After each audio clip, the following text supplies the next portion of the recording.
Del S के और del A के बताने के बाद आपने बता दिया नीचे रेक्टेंगल बन रहा था, ऊपर आर्क था, इसलिए डेल एस के था, नीचे रेक्टेंगल था तो वो ए के उसका एरिया था और उसकी लेंथ और विड्थ बता दी।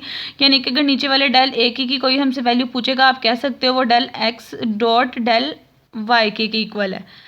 अब नीचे वाली चीज़ को नहीं छेड़ना, आप ऊपर वाली चीज़ पे आए। ऊपर वाली चीज़ पे क्या करते हो, जो छोटा सा पार्ट लेते हो जिसका आर्क लेंथ बताते हो, उस पर आप कोई भी एक वेक्टर लेते हो। उस वेक्टर का नेम आपके पास क्या होता है, ए के, जिस तरह उसके कंपोनेंट यहाँ बता दिए हैं। उस वेक्टर के अकॉर्डिंग आपको कोई ना कोई नॉर्मल वेक्टर मिल रहा होता है।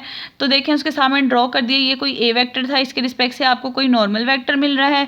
नॉर्मल वेक्टर के साथ साथ अब देखें एक्स वाई जेड प्लेन की बात हो रही है। अब ये जी एक्सिस है, जी एक्सिस के बिल्कुल पैरेलल आपके पास के होता है यूनिट वेक्टर।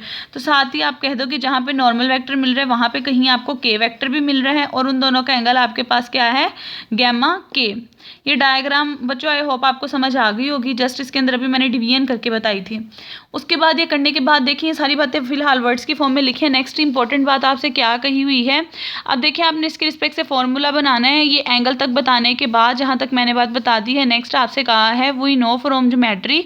ज्योमेट्री हमें क्या कहती है, if two planes intersect at an acute angle, अगर दो प्लेन आपस में किसी भी 90 एंगल पे एक कट करें, देखिए जिस लाइन दोनों के दरमियान जो एंगल बन रहा है यहाँ पे वो 90 एंगल है, ये दोनों एक्यूट एंगल 90 पे हैं, राइट एंगल पे हैं। तो आपसे कहा है एरिया इन वन प्लेन में be projected into other by multiplying the cosine of included angle.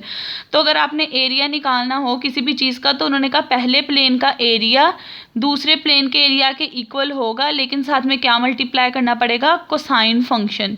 ठीक है, यानी कि उन्होंने कहा है पहले प्लेन का एरिया दूसरे प्लेन के एरिया के इक्वल होगा, लेकिन दूसरे के साथ क्या चीज़ मल्टीप्लाई करना पड़ेगी, कोसाइन फंक्शन। ये ज्योमेट्री के थ्रू स्टेटमेंट है। तो इस स्टेटमेंट के थ्रू अगर मैं बात करूँ तो नीचे वाले का एरिया डेल ए के था, तो डेल ए के इक्वल होगा डेल एस के, और इसके साथ मल्टीप्लाई आपके पास होगा कोसाइन फंक्शन।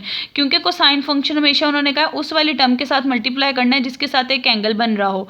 तो अगर आप गौर करो एंगल ऊपर वाली टर्म के साथ बन रहा था, ये वाला डेल के, इसी वजह से आपने यहाँ पे इस वाले फंक्शन के साथ कोस मल्टीप्लाई किया है। नेक्स्ट आप क्या करोगे, हमारे पास जो फॉर्मूला होता है बेसिकली सीकेंड का फॉर्मूला होता है जो इधर यूज होना है, इसलिए कोस को दूसरी साइड पे लेके चले जाओगे। कोस उधर जाके 1/cos होगा और 1/cos सीकेंड होता है, तो आप इसे सीकेंड में चेंज कर लोगे। नेक्स्ट स्टेप में सीकेंड और डेल ए के का फॉर्मूला लगाना है। डेल ए के का फॉर्मूला होता है डेल एक्स के डेल वाई के। यहाँ से जो आपका एरिया था आपने एरिया का फॉर्मूला लगाया। अब एरिया का फॉर्मूला लगाने के बाद सीकेंड का फॉर्मूला लगाना है।